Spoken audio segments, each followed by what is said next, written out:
ಭಕ್ತರ ಸಂಭ್ರಮ. ಲಕ್ಷಾಂತರ ಭಕ್ತರ ಸ್ವಾಗತಕ್ಕೆ ಕೊಪ್ಪಳ ಸಿದ್ಧವಾಗಿದೆ. ಈ ಕುರಿತ ಒಂದು ರಿಪೋರ್ಟ್ ಇಲ್ಲಿದೆ ನೋಡಿ. ಇಂದು ಅಂಜನಾದ್ರಿಯಲ್ಲಿ ಹನುಮ ಜಪ. ಲಕ್ಷಕ್ಕೂ ಅಧಿಕ ಭಕ್ತರು ಬರುವ ಸಾಧ್ಯತೆ.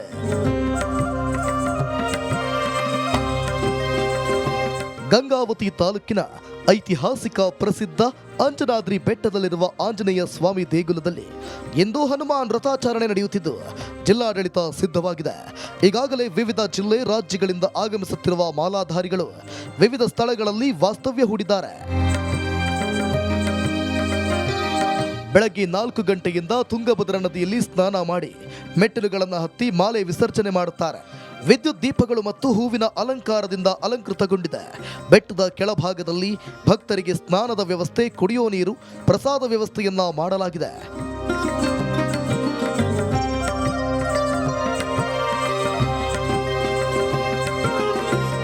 ಅಂಜನಾದ್ರಿಗೆ ಆಗಮಿಸುತ್ತಿರುವ ಭಕ್ತರು ಸಹಸ್ರ ಸಂಖ್ಯೆಯಲ್ಲಿದ್ದು ಎಲ್ಲ ಮಾರ್ಗಗಳಲ್ಲಿಯೂ ಪೊಲೀಸ್ ಬಂದೋಬಸ್ತ್ ವ್ಯವಸ್ಥೆ ಮಾಡಲಾಗಿದೆ. ಬೆಟ್ಟದ ಸುತ್ತಲೂ ಭದ್ರತೆಗೆ ಓರ್ವ SP, 2 ASP, 8 DSP, 36 CPI, 86 PSI, 1500 police ಸಿಬ್ಬಂದಿ ಹಾಗೂ ಗೃಹ ರಕ್ಷಕ ದಳದ ಸಿಬ್ಬಂದಿಗಳನ್ನು ನಿಯೋಜನೆ ಮಾಡಲಾಗಿದೆ. ಎಲ್ಲ ಕಡೆ ಒಂದು ಪೊಲೀಸ್ ಭದ್ರತೆ ವಿಚಾರ ಆಗಿರ್ಬೋದು. ಗಂಗಾವತಿ ನಗರದಲ್ಲಿ ಸಂಕೀರ್ತನ ರ್ಯಾಲಿ ವಿಚಾರದಲ್ಲಿ ಕೂಡ ಪೊಲೀಸರು ಒಂದು ದೊಡ್ಡ ಮಟ್ಟದಲ್ಲಿ ಒಂದು ಭದ್ರತಾ ವ್ಯವಸ್ಥೆಗಳಾಗಿರ್ಬೋದು. ಅಲ್ಲಿ ಬರುವಂಥ ಸಂಕೀರ್ತನ ರ್ಯಾಲಿಯಲ್ಲಿ ಪಾಲ್ಗೊಳ್ಳುವಂಥ ಭಕ್ತಾದಿಗಳಿಗೆ ಸ್ನಾನದ ವ್ಯವಸ್ಥೆ ಮತ್ತು ಊಟದ ವ್ಯವಸ್ಥೆಗಳು ಮತ್ತು ಪಾರ್ಕಿಂಗ್ ವ್ಯವಸ್ಥೆ ಎಲ್ಲವೂ ಕೂಡ ತುಂಬ ಅಚ್ಚುಕಟ್ಟಾಗಿ ಕಳೆದ ವರ್ಷ ಏನು ಮಾಡಿದ್ದಾರೆ ಅದಕ್ಕಿಂತ ಇನ್ನೂ ಅಚ್ಚುಕಟ್ಟಾಗಿ ಇವತ್ತು ಅಧಿಕಾರಿಗಳು ಮಾಡಿದ್ದಾರೆ ಅನ್ನೋದನ್ನು ನಾವು ನೋಡ್ತಾ ಇರುವಂಥ ಒಂದು ವಿಚಾರ. ಕಳೆದ ವರ್ಷ 1 ಲಕ್ಷಕ್ಕೂ ಅಧಿಕ ಜನ ಹನುಮ ಭಕ್ತರು ಆಗಮಿಸಿದರು. ಈ ಬಾರಿ ಆಗಮಿಸುವ ಭಕ್ತರ ಸಂಖ್ಯೆ ಹೆಚ್ಚಾಗುವ ನಿರೀಕ್ಷೆ ಇದೆ. ಬೆಳಗ್ಗೆ ಗಂಗಾವತಿ ನಗರದಲ್ಲಿ ವಿಶ್ವ ಹಿಂದೂ ಪರಿಷತ್ ವತಿಯಿಂದ ಸಂಕೀರ್ತನ ಯಾತ್ರೆ ನಡೆಯಲಿದ್ದು ಬರುವ ಭಕ್ತರಿಗೆ ಯಾವುದೇ ರೀತಿ ಸಮಸ್ಯೆಯಾಗದಂತೆ ಕ್ರಮ ಕೈಗೊಳ್ಳಲಾಗಿದೆ.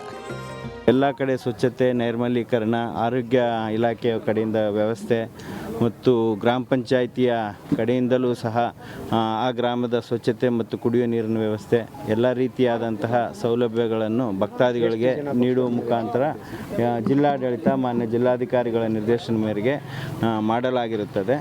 2 ದಿನಗಳ ಕಾಲ ನಡೆಯುವ ಹನುಮ ಮಾಲೆ ವಿಸರ್ಜನೆ ಹಿನ್ನೆಲೆ ಅಂಜನಾದ್ರಿ ಬೆಟ್ಟ ಹನುಮ ಭಕ್ತರಿಂದ ತುಂಬಿ ತುಳುಕಲಿದೆ. ಹನುಮ ರಥ ಆಚರಣೆ ಮಾಡಿದ ಮಾಲಾಧಾರಿಗಳು ಆಂಜನೇಯನ ದರ್ಶನ ಪಡೆದು ಪುನೀತರಾಗಲಿದ್ದಾರೆ. ಈರಯ್ಯ ಹಿರೇಮಠ, ರಿಪಬ್ಲಿಕ್ ಕನ್ನಡ, ಕೊಪ್ಪಳ. ರೈತ ಬೆಳೆದ ಬೆಳೆ ಕಾಡು ಪ್ರಾಣಿಗಳ ತುತ್ತಾಗ್ತಾ ಇತ್ತು. ಇದರಿಂದ ತಮ್ಮ ಬೆಳೆ ಬಚಾವ್ ಮಾಡಿಕೊಳ್ಳೋದಕ್ಕೆ ಅನ್ನದಾತ ಮಾಸ್ಟರ್ ಪ್ಲಾನ್ ಮಾಡಿದ್ದಾನೆ. ಅದೇನಂತೀರಾ? ಈ ಸ್ಟೋರಿ ನೋಡಿ.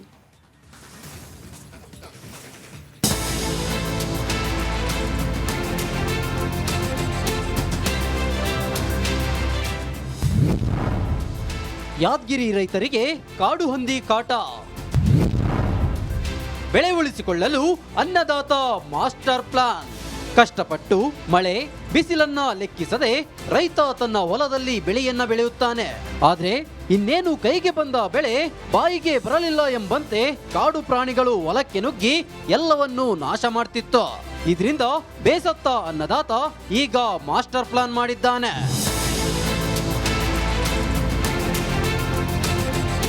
ಇದೇನಪ್ಪ, ರೈತ ಹೊಲಗದ್ದೆಗಳಲ್ಲಿ ಹೀಗೆ ಸೀರೆಗಳೇ ಕಾಣಿಸುತ್ತಿದೆ ಅಂತ ಅನ್ಕೊಂಡ್ರ? ಇದೇ ಆ ಮಾಸ್ಟರ್ ಪ್ಲಾನ್. ಕಾಡು ಹಂದಿಗಳ ಹಾವಳಿಯಿಂದ ಬೆಳೆ ಉಳಿಸಿಕೊಳ್ಳಲು ರೈತ ಸೀರೆ ಮೊರೆ ಹೋಗಿದ್ದಾನೆ.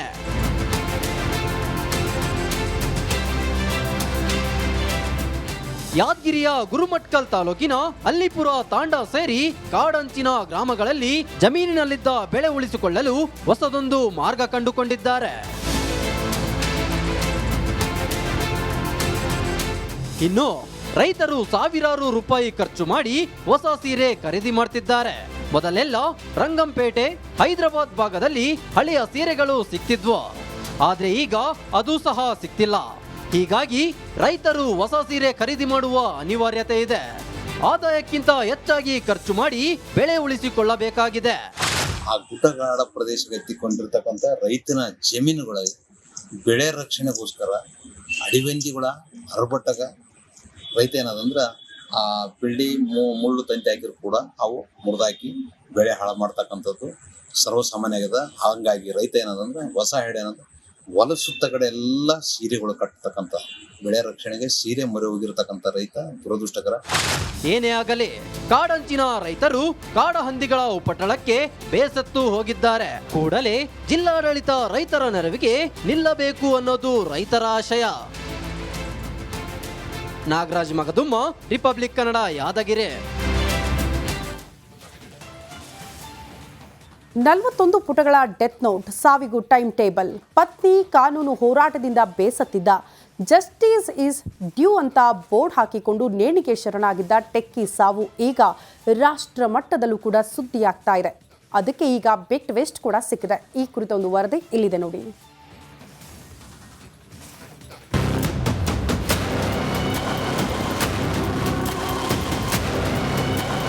ಅತುಲ್ ಸುಭಾಷ್ ಎಂಬ ಟೆಕ್ಕಿ ಆತ್ಮಹತ್ಯೆ ಪ್ರಕರಣ ಇದೀಗ ರಾಷ್ಟ್ರ ಮಟ್ಟದಲ್ಲಿ ಸದ್ದು ಮಾಡುತ್ತಿದೆ. ಜಸ್ಟಿಸ್ ಇಸ್ ಡ್ಯೂ ಎಂಬ ಬೋರ್ಡ್ ಕತ್ತಿಗೆ ಹಾಕಿಕೊಂಡು ಜೊತೆಗೆ ಗೋಡೆಗೂ ಅಂಟಿಸಿಕೊಂಡು ನೇಣಿಗೆ ಶರಣಾಗಿದ್ದ. ಆತ್ಮಹತ್ಯೆಗೆ ಮೊದಲೇ ಪ್ಲಾನ್ ಮಾಡಿದ್ದು ಡೆತ್ ನೋಟ್ ಅನ್ನ ವಾಟ್ಸ್ಆಪ್ ಗ್ರೂಪ್ನಲ್ಲಿ ಶೇರ್ ಮಾಡಿದ್ದ. ಇದೆಲ್ಲದರ ನಡುವೆ ವಿಡಿಯೋ ಮಾಡಿ ಎಲ್ಲವನ್ನ ಹೇಳಿಕೊಂಡಿದ್ದ. ಈ ಕೇಸ್ಗೆ ಇದೀಗ ಬಿಗ್ ಟ್ವಿಸ್ಟ್ ಸಿಕ್ಕಿದೆ. ತನಗೆ ಸಾವಿನ ನಂತರವಾದ್ರೂ ನ್ಯಾಯ ಸಿಗಲಿ ಅಂತ ತನ್ನ ಪ್ರಾಣವನ್ನೇ ಬಿಟ್ಟ ಅತುಲ್ ಕೇಸ್ಗೆ ಬಿಗ್ ಟ್ವಿಸ್ಟ್ ಸಿಕ್ಕಿದೆ.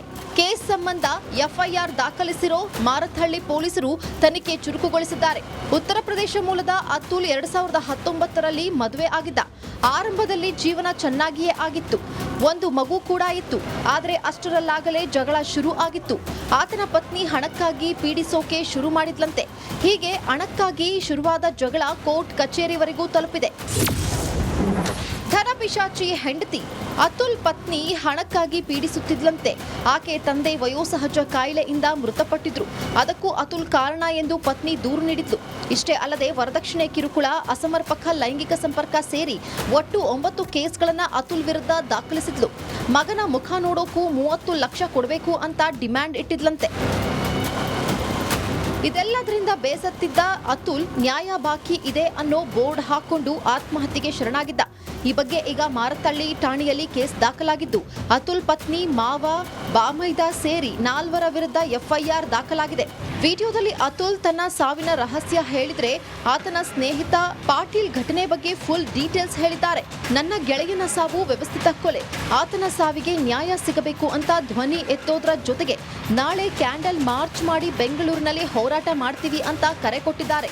ವೈಫ್ ಏನಂತ ಹೇಳ್ತಾರೆ ಅಂದರೆ, ನಿನ್ನ ಮಗುಗೆ ನನ್ನ ಮಕ ತೋರಿಸ್ಬೇಕು ಅಂತಂದ್ರೆ ನೀನು ನನಗೆ 30 ಲಕ್ಷ ಕೊಡಬೇಕು ಅನ್ನೋ ಡಿಮ್ಯಾಂಡ್ ಇಡ್ತಾರೆ. ಟೋಟಲ್ 9 ಕೇಸಲ್ಲಿ, ಮೊದಲೇ ಕೇಸಲ್ಲಿ ಇವ್ರಿಗೆ ಏನಂತ ಹಾಕಿದ್ದಾರೆ, 302 ಮರ್ಡರ್ ಕೇಸ್ ಅಂತ ಹಾಕಿದ್ದಾರೆ. ಆಮೇಲೆ 370 ಅಂತ ಅಂದ್ಬಿಟ್ಟು ಅನ್ಯಾಚುರಲ್ ಸೆಕ್ಸ್ಗೆ ಅಂತ ಅಂದ್ಬಿಟ್ಟು ಒಂದು ಕಂಪ್ಲೇಂಟ್ ಮಾಡಿದ್ದಾರೆ. ಕೋರ್ಟಿಂದ 2 ವರ್ಷದಲ್ಲಿ 120 ಡೇಟ್ಗಳು ಬಂದಿದ್ದಾವೆ. ಅದರಲ್ಲಿ ಸರಿಸುಮಾರು